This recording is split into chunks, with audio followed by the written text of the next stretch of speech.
Welcome. Please like this video and subscribe. Sarah quickly got ready to leave. Alan gave her a rare morning hug goodbye. As his hand moved down her back, he noticed something strange. She wasn't wearing any underwear, but this time it didn't turn him on. Alan lifted her skirt and asked, almost shouting, "Sarah, why aren't you dressed right?" Sarah stepped away from him. "You'll understand everything tonight," she said and rushed out the door. Alan stood there, shocked. Then he grabbed his phone from the kitchen table and sent a quick message. "Alan, she's gone. Looks like something big is happening today." Emma replied, "My guy will watch her."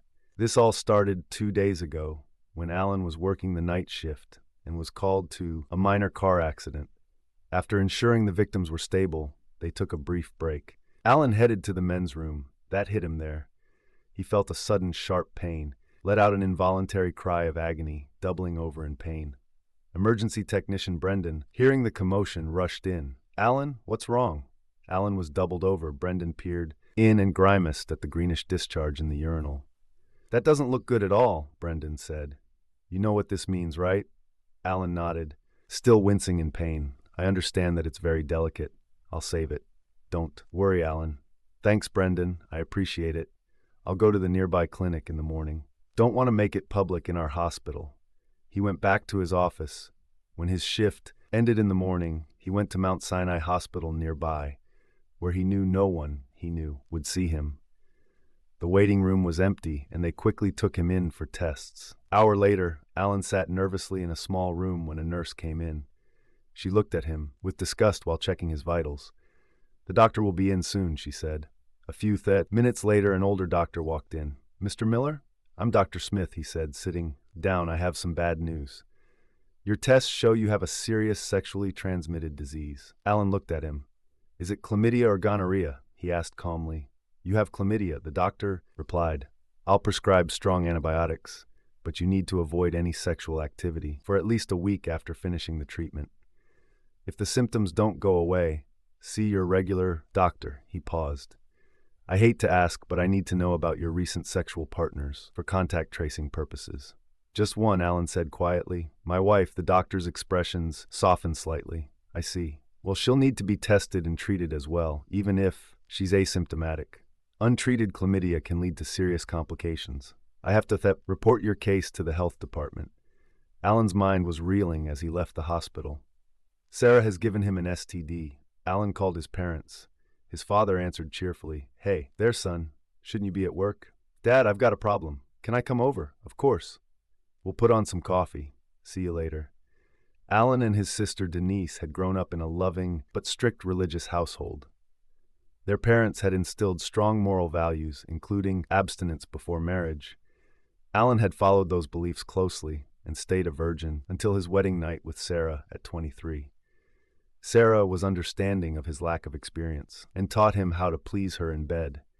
Their sex life was good, though not very passionate. A year into their marriage, they had their first daughter, Lorna. 14 months later, Gloria was born.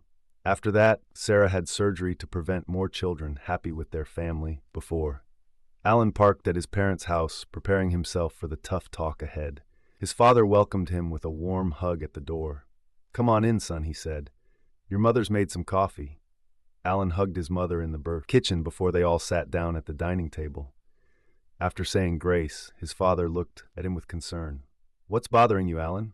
Alan took a deep breath. "I just came from the doctor. I have chlamydia." "Oh my," his mother whispered. His father's face grew serious. "Were you unfaithful to her?" "Sarah? No, Dad. Never." His father nodded, trusting him. "I see. So what's next?" Ellen Seth. "I think divorce is my only option now." His mother worried about how it would affect Lorna and Gloria, but Alan reassured her the girls would understand in time. Father nodded. "Well, adultery is a valid reason for divorce in the Bible. Let me call Emma Hawkins. She's a family law attorney from our church. She'll be able to advise you on the next steps. She helped our friend Peter when he discovered his wife was cheating on him with 2 security guards of her boss. I didn't tell you that story before, but perhaps now is a good time to share it. You're not alone in this.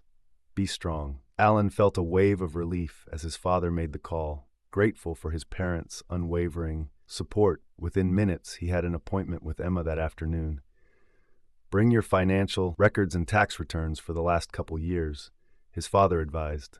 Emma will need to review all of that. Thanks, Dad. I'll go home and gather everything now. His mother hugged him tightly before he left. We're here for you, sweetheart. This will all work out, in God's plan. At home, Alan dug through their files, looking for the documents Emma would need. He realized that about 8 years ago, Sarah had insisted on filing separate tax returns. Now he understood why. Her paperwork showed big bonuses and commissions he hadn't known about, with almost $4 million hidden away. Alan's phone buzzed with a text from Sarah, working late tonight. Don't wait up. His jaw tightened as he replied with a short, okay. Sarah worked as a stockbroker on Wall Street, and late dinners with clients and attending company parties were normal for her job. But now, Alan saw those late nights differently. He gathered the paperwork and went to Emma's office. The receptionist, a beautiful blonde, greeted him with a warm smile. I have a 14:30 appointment with Emma Hawkins, Alan said. She smiled and led him back to Emma's office. The attorney stood to shake his hand. Alan, it's good to see you. Can I get you some coffee? That would be great, thanks.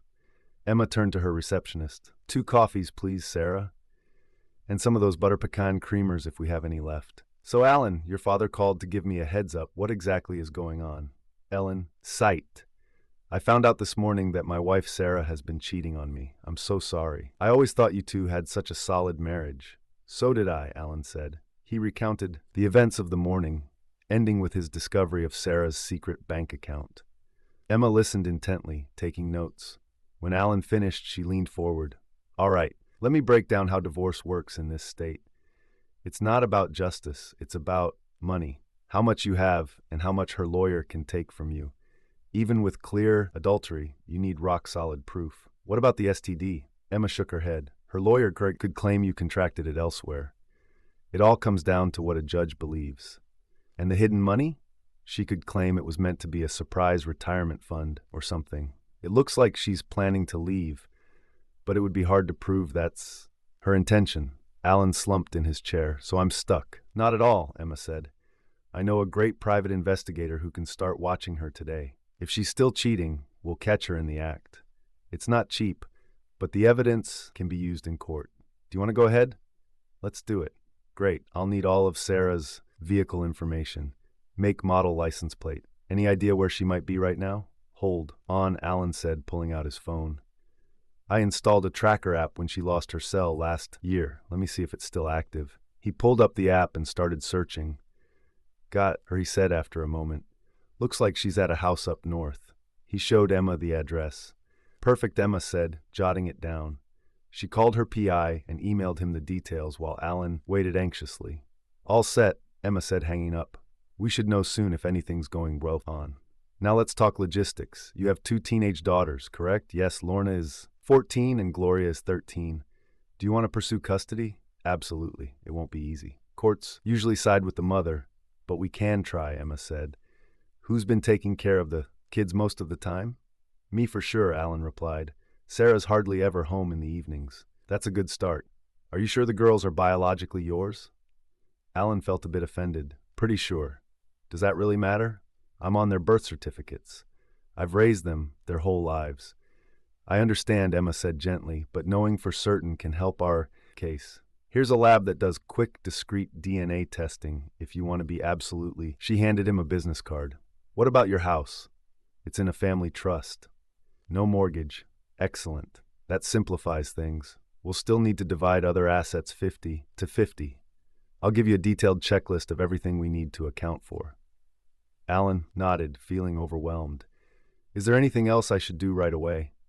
Not at the moment, Emma replied. We'll get the paperwork started, but let's wait and see what the PI finds first. Go ahead and start on that asset checklist, though. Should I confront Sarah about the STD? Not a bad idea, Emma mused. Tell her to get tested. It protects you legally if you inform her, Emma said, handing Alan a checklist and a lab card. That's all for now. Take care of these things, and we'll update you on what the private investigator finds. Her face softened. And Alan, I know this is tough, but don't do anything impulsive. Things will get better. Thanks, Emma, Alan said, shaking her hand. He paid the receptionist and left, stopping by the lab to pick up a DNA test kit before swinging by the bank to verify the information about Sarah's secret account. Back home, Alan sat at the kitchen table, staring into a cup of coffee. Most guys would be drowning their sorrows in alcohol right now, but Alan had never touched the stuff. It was a family rule he'd always respected. Back to that morning when he was embracing his wife, showing no sign that he was aware of her cheating. He suspected that Sarah was about to make her move. Later in the afternoon, the front door burst open and his daughters came bounding in.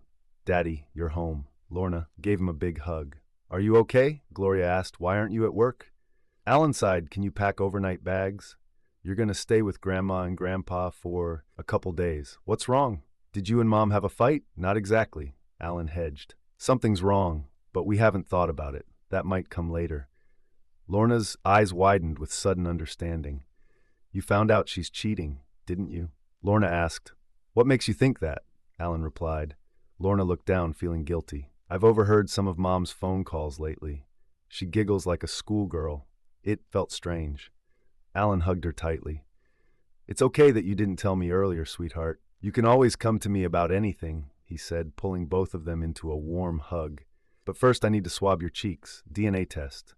Gloria asked, eyeing the kid on the table.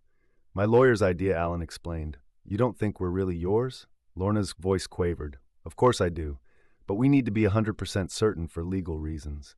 "So you're really getting divorced?" Alan nodded sadly. "There's no chance you could forgive her?" Gloria asked. Alan's jaw tightened. "Not likely. She left me a parting gift." After collecting DNA samples from the girls and himself, Alan sent them upstairs to pack. "Don't forget your homework," he reminded them. At his parents' house, Alan hugged the girls goodbye and promised to call them later. After dinner, Alan's phone rang. It was Emma. "We have some information from the private investigator. Your wife has been with 3 different men since 1 p.m. "Jesus," he whispered. "What kind of evidence do we have?" "I'm sending everything to your email now," Emma replied. She confirmed it was more than enough for the divorce case. Alan hung up and checked his email, going straight to the audio file. A man's voice. "I see you're married." The clink of rings against a glass. Sarah's laugh. "For now." A pause. "You're wearing a ring too." "My wife and I have an open marriage," the man explained. "Well, mine's not open," Sarah replied, "but I take my liberties where I can get them. Your husband doesn't know." "No, he doesn't," Sarah admitted casually. Alan's jaw clenched. He has no idea what kind of woman he married, he thought bitterly. The man's voice again. "What's the deal? Trouble in paradise?" Sarah's smug tone made Alan's skin crawl. "He'd better be fine. I taught him everything he knows." "You taught him? Was he a virgin when you got married or something?" "Believe it or not," Sarah replied, "a total virgin. Can you imagine? He's a real goody. 2 shoes. Doesn't drink, doesn't smoke, doesn't even curse. He'd probably faint if I said damn around him." The man laughed. "Sounds like a real square. Why do you stay with him? Do you love the guy?" "I guess sort of," Sarah said dismissively. "He's good with the kids. Doesn't ask questions when I'm out late. But God, he's so boring. The kids are his. Who knows? Who cares?" Sarah replied flippantly. "He thinks they are. That's what matters. What's next for you after that?" "Living it up," Sarah said gleefully. "Maybe hit up some orgies. Retire somewhere tropical with my secret bank account. Who knows? Got any plans this weekend? I know a couple guys who'd be interested in joining us." Alan stopped the recording. He slumped back in his chair. 15 years of his life wasted on Sarah. His phone buzzed. It was Sarah. "Hi," he answered flatly. "Alan, are you okay? You sound different." "Rough day," he replied. "I'm finishing up work. I got another big client. I'll be home in about an hour. And I'm still without underwear. Are you waiting?" "Sure. Love you," she said cheerfully. "Me too," he replied before ending the call. He wondered if she noticed he hadn't said, "I love you" back, but he realized he didn't care. Alan printed out copies of the most damaging photos and sat at the kitchen table, preparing for the confrontation. 1 hour passed, then 2. Still no sign of Sarah. Growing worried despite himself, Alan called her cell phone. It went straight to voicemail. He left a message and sent a text. No response.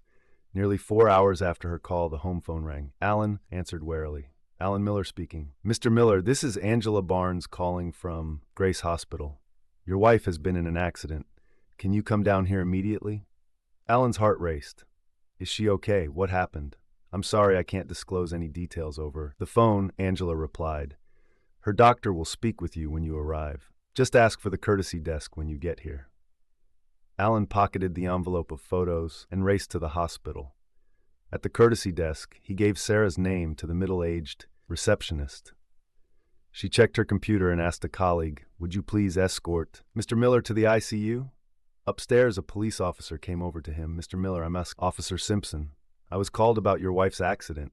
"What happened?" Alan asked. "A motorcycle went between cars and hit her while she was crossing the street. The driver was a broker who was on drugs, I'm sorry." He handed Alan a card. "Call if you need anything." Before Alan could ask more questions, a doctor approached.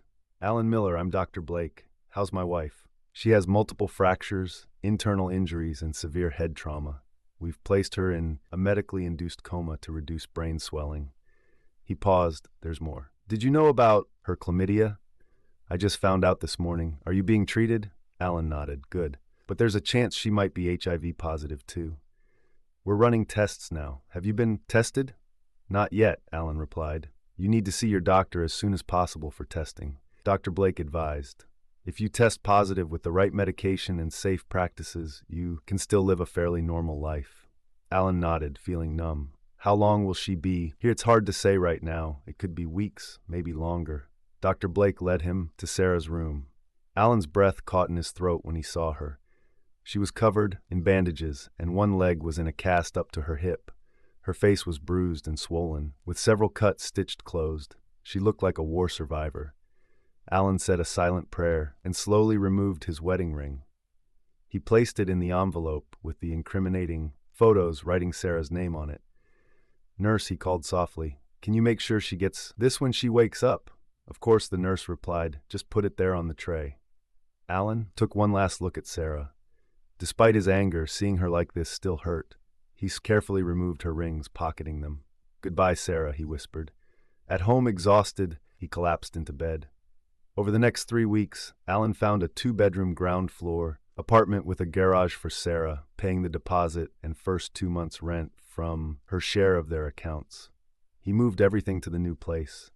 2 weeks after that fateful night shift at the hospital, Alan got the all-clear from his doctor. The physical pain was subsiding, but he knew the emotional wounds would take much longer to heal. 3 weeks after the accident, Sarah had awakened from her induced coma. Alan dropped Lorna and Gloria at his parents' house, explaining where he was going. Then he took a deep breath and headed to the hospital. As he approached Sarah's room, he spotted the doctor near the forward nurse's station. A man in a brown jacket holding a manila envelope stood nearby, clearly the process server. "How is she?" "She's awake and her vital signs are stable," the doctor replied. "The antibiotics have cleared the infection. We're just keeping an eye on her now." Alan walked into the room with the process server following quietly behind. Sarah looked up and noticed the open envelope Alan had left on her bedside table. "Hi, Alan," she said. "Sarah," Alan responded coldly. "I guess you all found out," Sarah said, pointing to the envelope. "Yes," Alan confirmed. "How did you know? You passed your illness to me. And yes, I followed you after that. I have evidence, pictures, video, audio, more than enough to prove infidelity." Alan nodded to the bailiff, who stepped forward. "Are you Sarah Miller?" he asked formally. "Yes." He handed her the envelope, took a photo with his phone, and said, "You've been served," before leaving the room. Sarah's face crumpled. "Couldn't even wait until I was out of the hospital." "No," Alan said firmly. "You wanted to run away. I just moved your schedule up a few years. Do the girls know?" "Yes. They're not your biggest fans right now. That's why they're not here. And don't worry about being saddled with them. I'm seeking full custody with some visitation if they want to see you. But right now, they don't want anything to do with you." "I can't blame them at all. And I guess you hate me too," she said. "How long will I be in here?" "The doctor wants to keep you for at least another week," Alan replied. "Where will I go when I'm released?" "I rented an apartment for you. All your things have been moved, and the utilities are in your name." He handed her an envelope.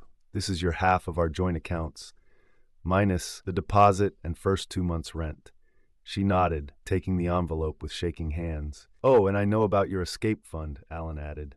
"My lawyer has frozen the account. Sign the divorce papers and she'll unlock it. Minus my half, of course." Shaw crossed Sarah's face. "I'll fight you for it." "That would be unwise," Alan warned, "unless you want all that evidence made public." It's quite graphic. Have your lawyer review the papers, sign them, and we can end this sham of a marriage quickly." "I'm so sorry," Sarah said.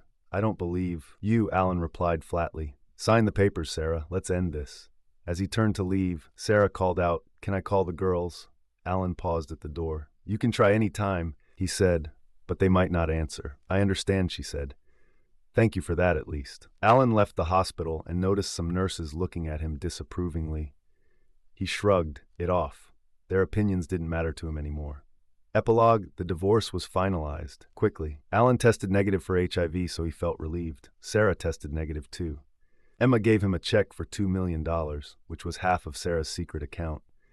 Alan put that money into college funds for the girls.